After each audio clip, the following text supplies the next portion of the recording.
Hello everyone.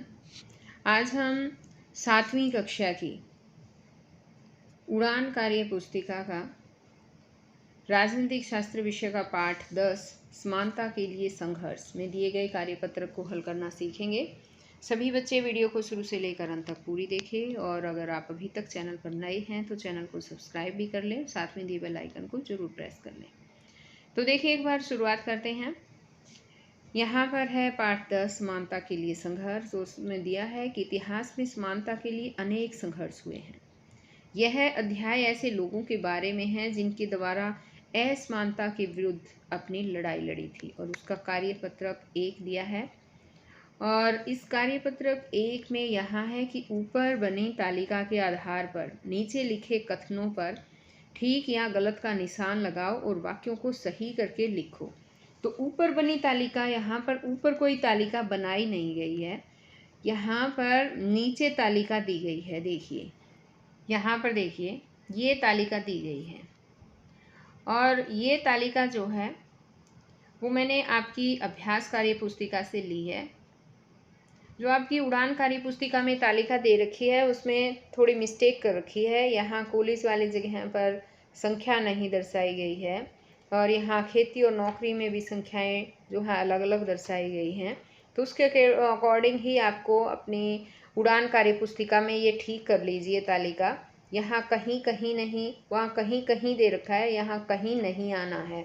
ठीक है, तो एक बार से मैं इसे समझा देती हूँ कि ये क्या तालिका है। इसमें है कि कलोई गांव में 30 परिवार रहते थे।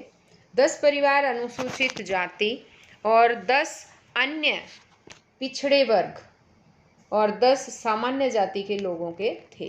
यानी 10 परिवार अनुसूचित जाति यानी कि SC, 10 अन्य पिछड़े वर्ग यानी कि OBC अदर बैकवर्ड क्लास, और 10 जो है वो सामान्य यानी कि जनरल थे।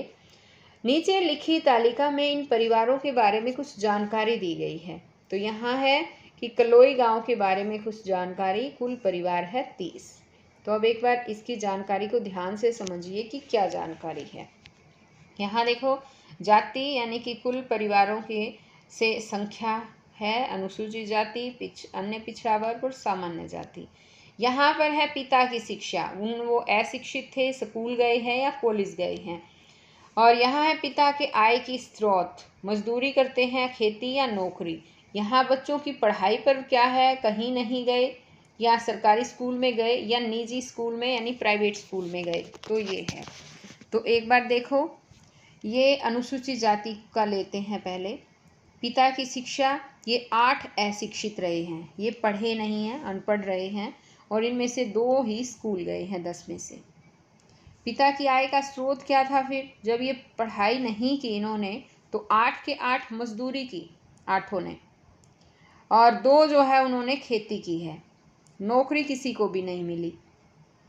आगे है बच्चों की पढ़ाई पर क्या असर हुआ, कहीं भी नहीं। 3 लड़के और 8 लड़कियां ये कहीं नहीं गए हैं और इनमें से 7 लड़के जो है वो सरकारी स्कूल में गए हैं और 2 लड़कियां, और प्राइवेट स्कूल में ये कोई भी नहीं गया। अब आ गया कि अन्य पिछड़ा वर्ग। अन्य पिछड़े वर्ग में क्या है कि 10 स्कूल में गए हैं, 10 के 10 स्कूल गए हैं लेकिन कॉलेज कोई नहीं गया। और खेती, 7 में से इन्होंने खेती की है और 3 को नौकरी भी मिल गई। और इनके बच्चों की पढ़ाई, इनके बच्चों की सरकारी स्कूल में 5 लड़के सरकारी में, 10 लड़कियां जो है वो सरकारी में, और 5 लड़के भी इन्होंने अपने प्राइवेट स्कूल में भेजे हैं। अब यहाँ पर है सामान्य जाति। सामान्य जाति में क्या है, जो जनरल है उसमें 5 स्कूल में गए हैं और 5 कॉलेज में। 10 में से 5 स्कूल की पढ़ाई की है, 5 कॉलेज तक भी गए हैं, और इसमें से 3 खेती का काम कर रहे हैं और 7 को नौकरी मिली है। अब जब ये पढ़ते हैं, इनको नौकरी मिल गई है, तो फिर अपने बच्चों को भी पढ़ाएंगे ये। तो सरकारी स्कूल में लड़कियां जो हैं इनकी 10 यहाँ दे रखा है सरकारी स्कूल में, और 10 गई प्राइवेट स्कूल में, लड़के गए हैं, सॉरी, प्राइवेट स्कूल में लड़के गए। तो इस तरह से ये पूरा बायोडाटा इन्होंने दे रखा है। इसके आधार पर ही अब ऊपर कुछ क्वेश्चन पूछे जाएंगे। अब इनके आंसर हमें देने हैं। तो यहाँ देखिए इसने क्या पूछा है।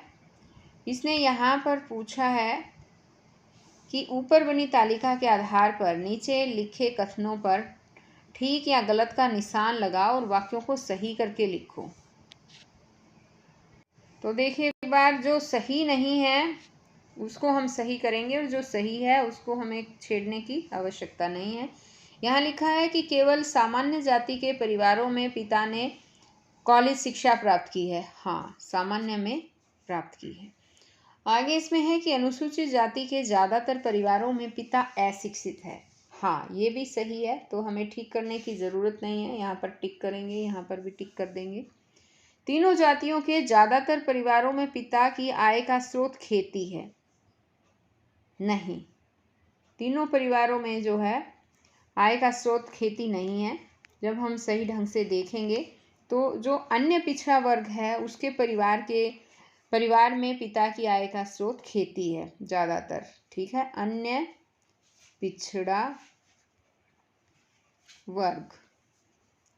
पिछड़ा वर्ग के परिवारों में, ऐसे लिख देंगे,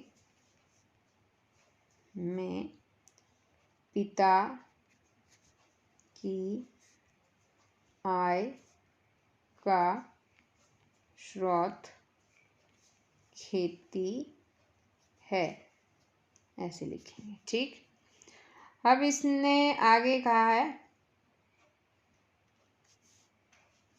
कि ज़्यादातर सामान्य जाति में पिता खेती कर रहे हैं। सामान्य जाति में खेती कर रहे हैं क्या? नहीं, सामान्य जाति में पिता नौकरी कर रहे हैं। यहाँ पर आपको लिखना है नौकरी कर रहे हैं। ठीक है, नौकरी कर रहे हैं, ये पूरा लिख देना आपको कि ज़्यादातर सामान्य जाति में पिता नौकरी कर रहे हैं।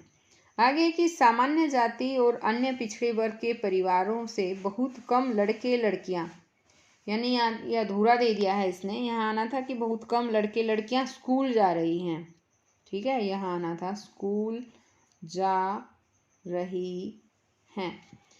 सामान्य जाति और अन्य पिछड़े वर्ग के परिवारों से कहा है, तो इसमें नहीं आएगा। इस वाले क्वेश्चन में हम यहाँ लिखेंगे नहीं। सही आंसर क्या होगा इसका कि अनुसूचित जाति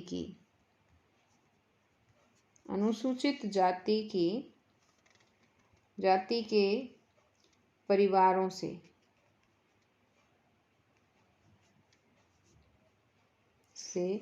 बहुत कम लड़कियां